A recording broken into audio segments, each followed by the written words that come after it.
Hello everyone, and welcome to another comic book review. Today we're going to be taking a look at both House of X and Powers of X by Jonathan Hickman and Pepe Larraz.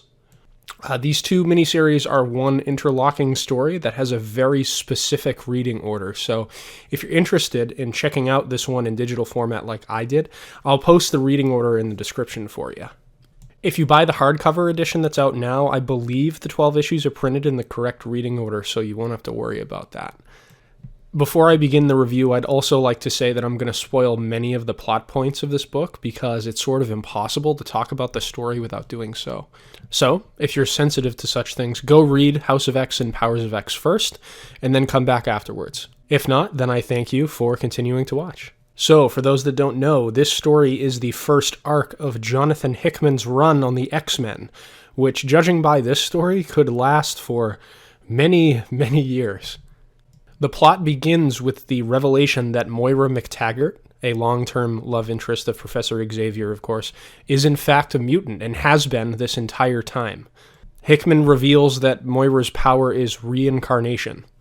So every time she dies, she's born again with all of the knowledge of her past lives. Throughout the series, we see Moira living in various timelines where she uses her knowledge of the past and the future to try and save mutant kind from destruction at the hands of humanity. In these various lives, she tries to align with Professor Xavier to save the mutants, then Magneto, then Apocalypse. One of her lives, she even attempts to create a cure for the X gene. And all of her efforts eventually result in mutant extinction. The mutants always lose to the humans. So, based on all of these experiences in her past lives, she concludes that the only way mutants can survive is complete unification as a species. She uses the life she's living in the current timeline of the Marvel Universe to persuade the various mutant leaders to come together and form a breakaway civilization where all mutants are united under a single banner. Moira, of course, begins by showing Professor Xavier visions of all her past lives where mutants go extinct, and this changes his outlook on the struggle between mutants and humanity forever. So first of all, I'd like to give a standing ovation to the mad genius that is Jonathan Hickman, because I can confidently say that this is one of the best comic books I've ever read. Jonathan Hickman single-handedly reminded me why I love comics with this story. House of X and Powers of X is a sprawling science fiction epic that spans literally thousands of years and multiple timelines. You can't really make this story into a movie, and I love it for that. The world building here is also top-notch. The new mutant nation that the mutants found in this story is called Krakoa. Hickman creates everything from a government that's going to be rife with political intrigue in the future, simply by virtue of the characters who comprise the so-called Quiet Council that rules over this new society, to an entirely new language that the mutants use to communicate, because, as Magneto says in this story, one cannot create a distinct culture without a language to call your own. There are text and chart inserts in every issue that meticulously detail all the major aspects of the new mutant society that's being built throughout these 12 issues. Hickman has an explanation for why the nations of the world recognize the sovereignty of Krakoa at the United Nations. He has an explanation for how the mutants have unlocked the secret of immortality, basically, and can't die anymore.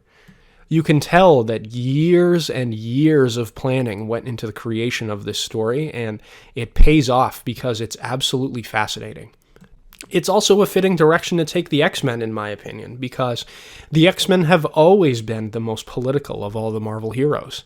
Professor Xavier and Magneto were created as allegories for the opposing factions of the civil rights movement in the 1960s, with Professor Xavier advocating for peaceful cohabitation among mutants and humans, and, in contrast, Magneto advocating for violent resistance against the humans who had never shown his people anything but hatred and fear. Claremont took these political themes to a whole new level in his run, of course, and every writer since then has followed that lead. The mutants have even attempted to found their own nations in prior stories as well, only to see them fall apart. What makes Hickman's take on this idea so different and so brilliant, in my view, is that it's rooted in classic science fiction themes as well as really, really great character work. Throughout this story, we get to see glimpses into some of the timelines Moira has lived where the mutants go extinct. The one we see the most of is a future where humans merge completely with technology and become a race of cyborgs. This merging with technology allows humanity to transcend the normal bounds of their intelligence and physical power and eventually wipe out all the mutants.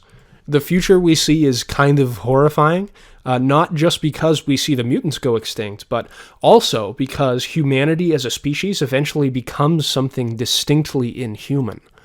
This marriage of human and machine eventually appeals to a race of highly advanced, hive-minded machines known as the Phalanx. The Phalanx assimilate beings into their hive mind collective and become a sort of cosmic consciousness that has the power to shape the universe itself. Before this assimilation occurs, one of the cyborgs has a conversation with Wolverine and Moira, who are living in captivity after the last extinction event. The cyborg wonders if it's actually a good thing to transcend to relative godhood, if it means losing the ability to do things like touch someone else ever again, to love, to hate, to fight, to win, and to lose.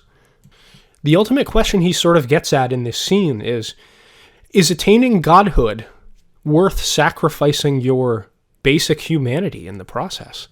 In the name of evolution, will humanity lose a part of itself? And if so, is it a positive or negative thing to discard these qualities?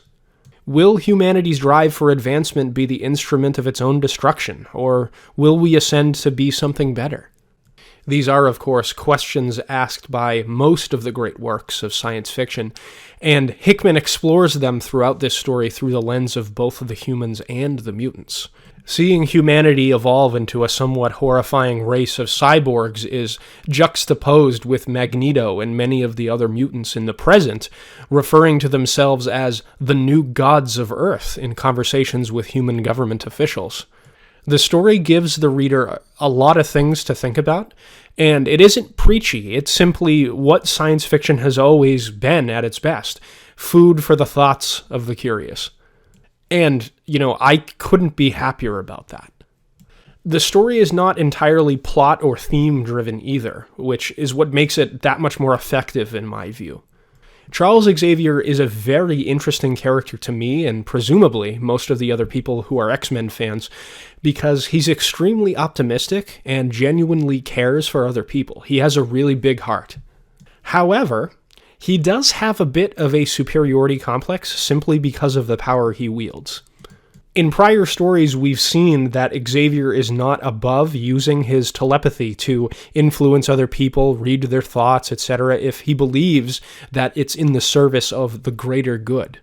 For all, if not the majority, of X-Men history, Charles Xavier has viewed the greater good as the cause of uniting humans and mutants in peaceful coexistence.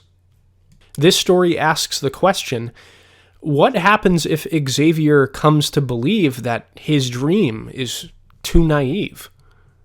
Moira McTaggart's visions of the future tell Xavier that this quest for an end of the racial tensions between mutants and humans is a fool's errand. Every life she's lived is evidence that Magneto, Xavier, Apocalypse, and all of the leaders who have a vision for how mutants should deal with their struggle against the humans ends in the complete extinction of the species. Hickman's answer to this question is that Xavier evolves. He realizes that there may have been some truth in what Magneto said before and does everything he can to unite the mutants against the humans. Seeing Xavier in such a different place as a character is fascinating and even sometimes horrifying throughout this story. There are things Xavier does here which defy the natural order of existence and the way people would like a nation's legal system to function, for example. Xavier effectively eliminates death by discovering a way to store the consciousness of all mutants on the planet using his telepathy in Cerebro, and then rebirth their bodies in eggs created by another mutant, after which he implants the consciousness of any given mutant back in that newborn body. He also condemns Sabretooth to permanent exile deep beneath the Earth's surface at a point in the story without any sort of a fair trial. The idea of Charles Xavier radically dedicated to a united nation of mutants also leads him to invite some of the X-Men's nefarious enemies to serve in the government, and the story confirms that some of them will likely betray the rest of the mutants in the future. This sort of thing feels like a natural evolution of Charles's character. His naivete still remains. He believes that the evil people he's given positions in the Krakoan government will put aside their personal and petty goals for the greater good like he's willing to.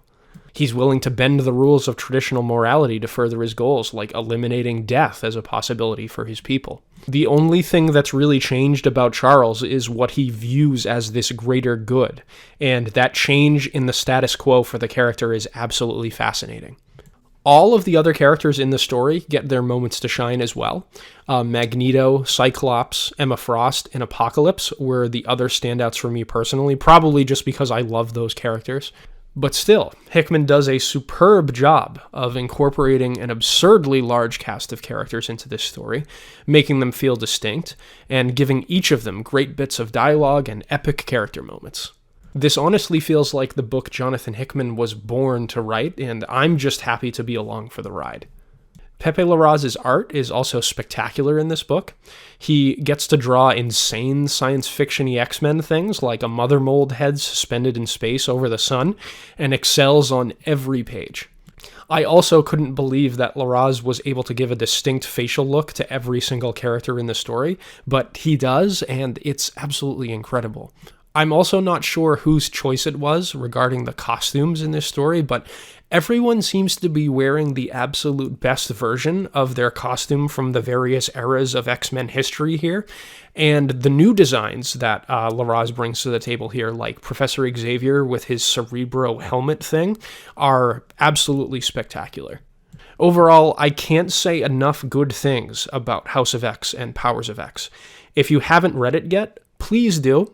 It's one of the best comics produced in at least the last 5 years, I'd have to say. Let me know what you think in the comments below if you've read this story already, and if you haven't, let me know what you think of my review. Thanks for watching, guys, and have a good one. Bye.